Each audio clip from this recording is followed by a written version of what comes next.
অহংকারী ফকির। অহংকারী ফকির বলতে এখন বলবেন, হুজুর হুজুর ফকিরেরা তো অহংকার করে না, তাহলে অহংকারী ফকির বললেন কেন?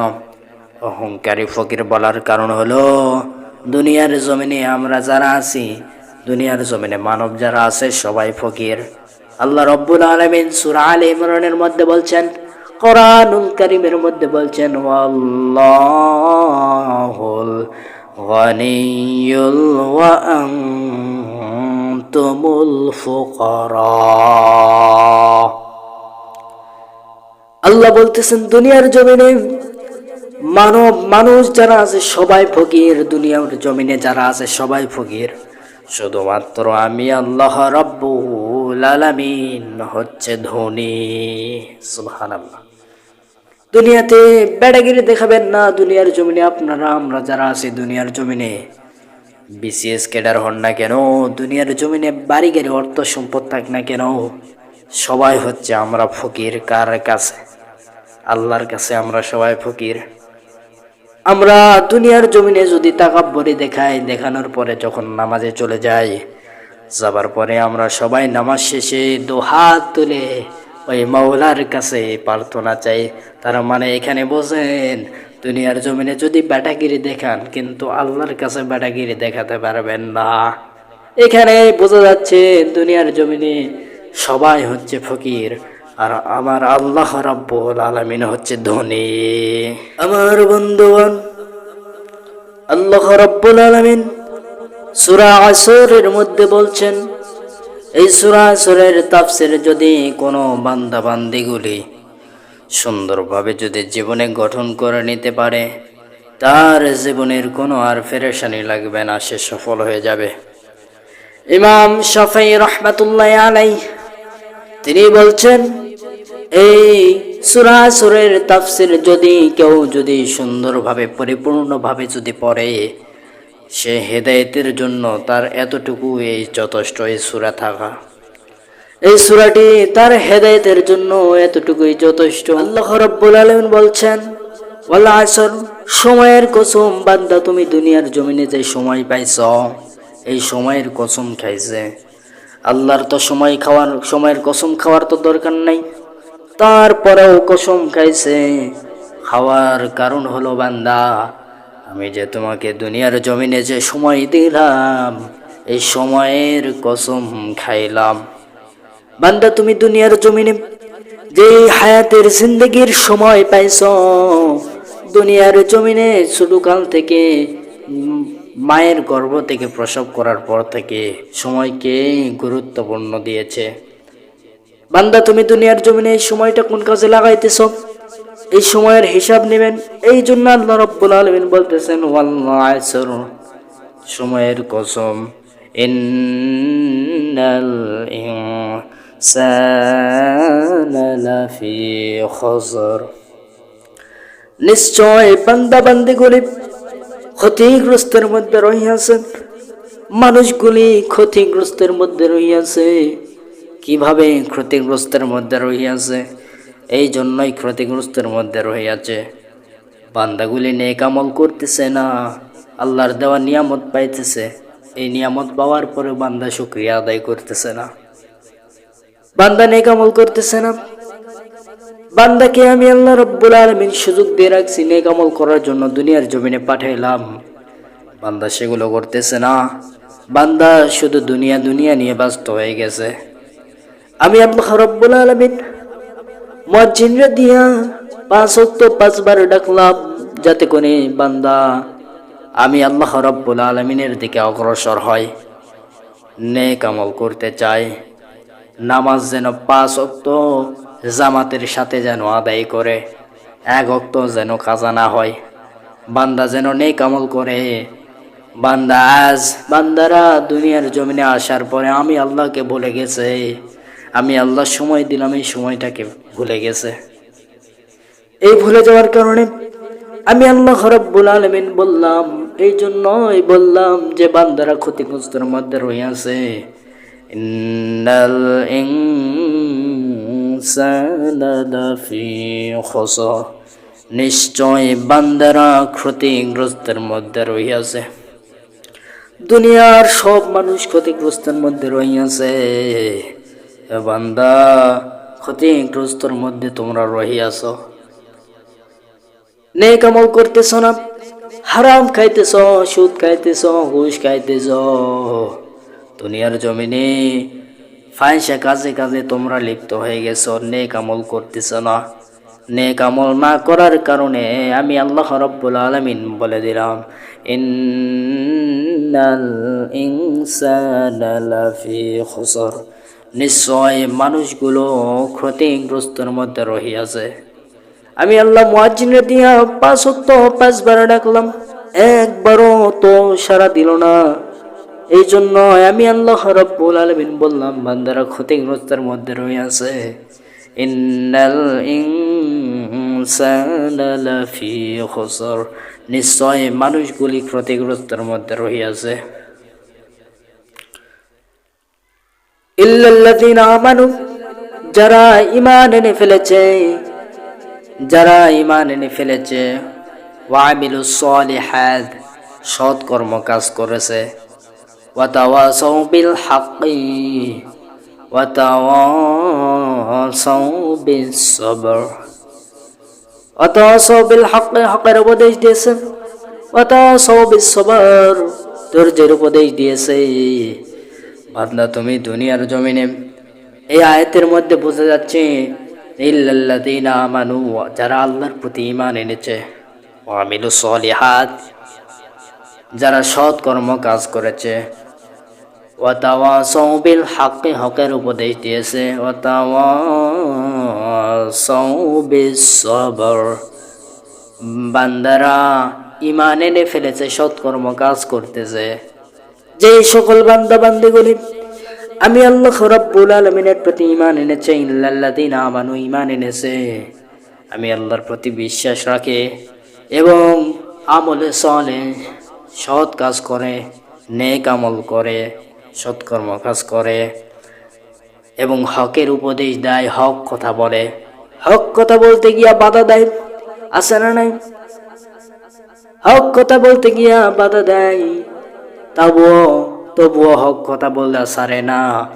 এই বান্দা বান্দিগুলি দেখেন সৎকর্ম কাজ করে এবং হকের উপদেশ দেয়, ওয়াতাওয়াসাউ বিস সবর, ধৈর্যের উপদেশ দেয়। তাহলে প্রিয় ভাইরা আমার, এখানে আমরা বুঝলাম আল্লাহর প্রতি ঈমান আনা রাখবে। সময়টা দিয়েছে, সময়ের গুরুত্ব, সময়ের কসম খাইছেন।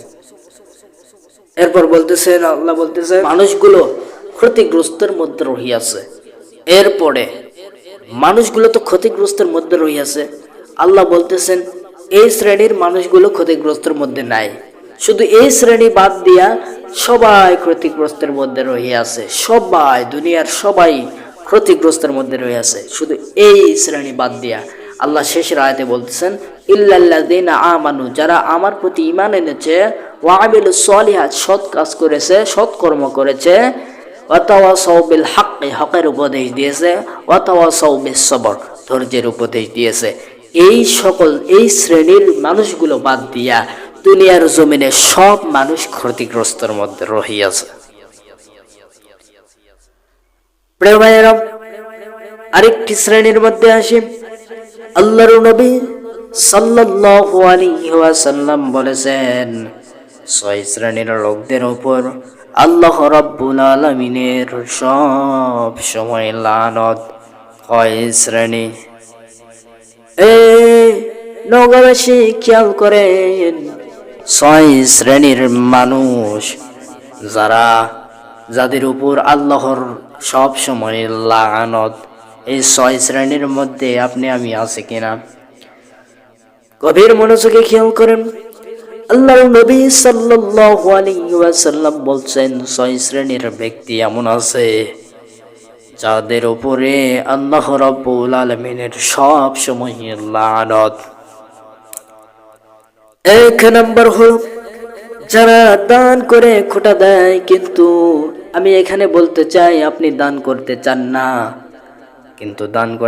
না, দান করছেন, করার পরে যদি খোটা দেন, আপনার উপর আল্লাহর লানত।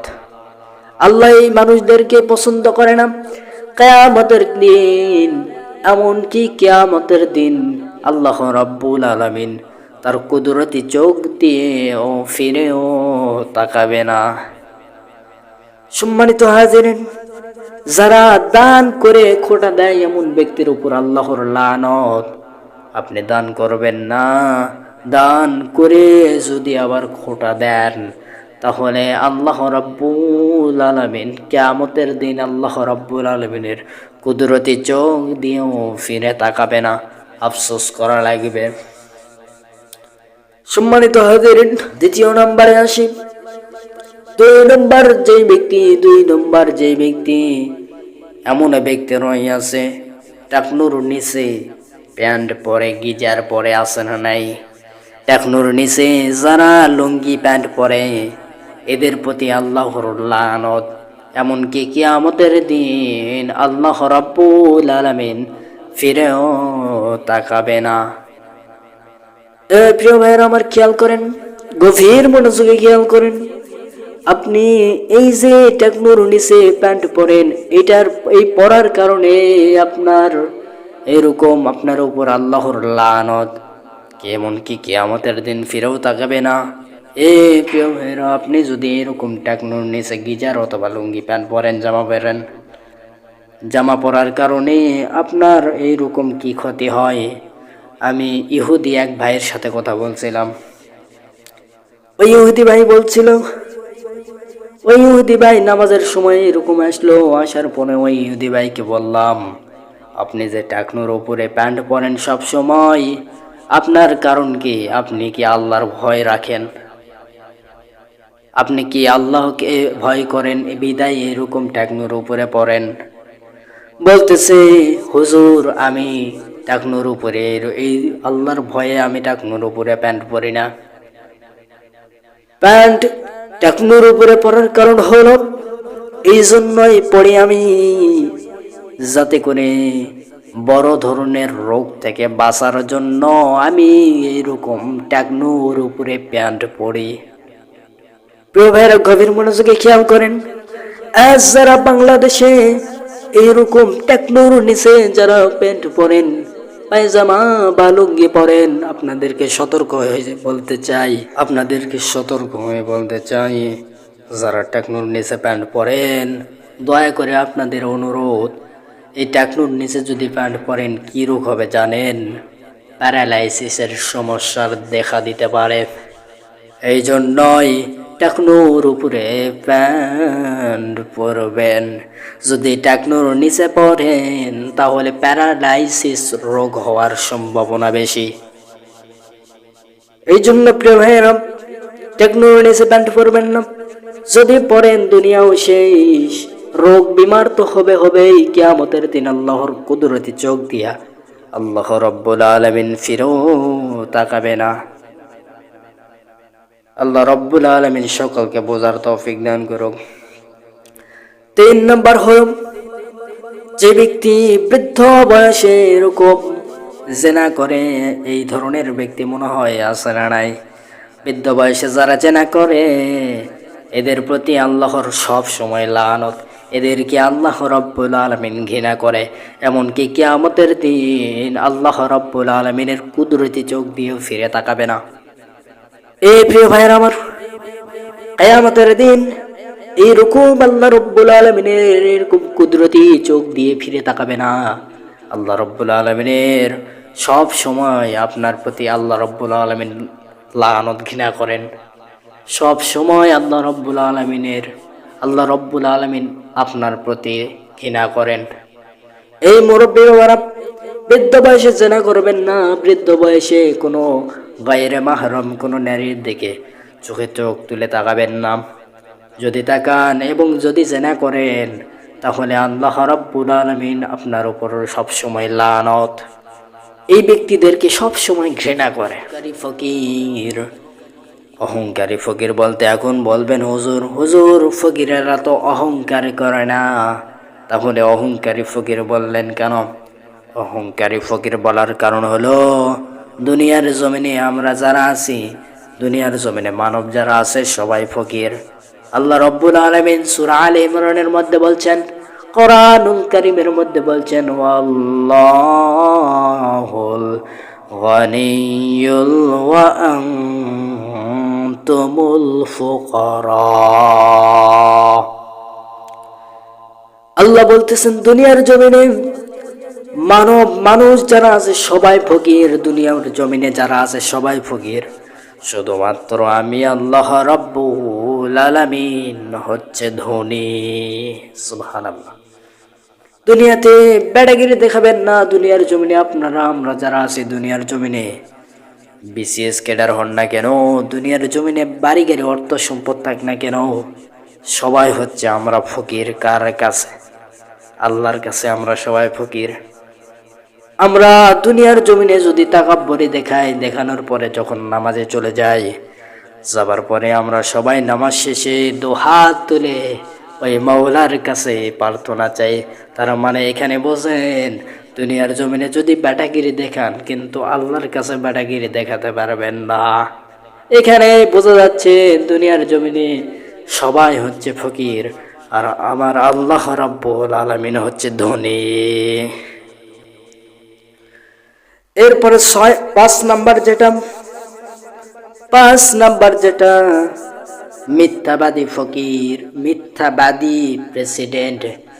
মিথ্যাবাদী যারা প্রেসিডেন্ট, এখানে বোঝার বিষয় হচ্ছে যারা দুনিয়ার জমিনে বাংলাদেশে হোক আর নওগাঁ শহরে হোক আর যেখানে হোক না কেন, মেম্বার, চেয়ারম্যান, আর্মি, ডিসি যেটাই হন না কেন, সাধারণ পাবলিকের সাথে যদি 2 নাম্বারই করেন, আপনার প্রতি আল্লাহর সবসময় লানত।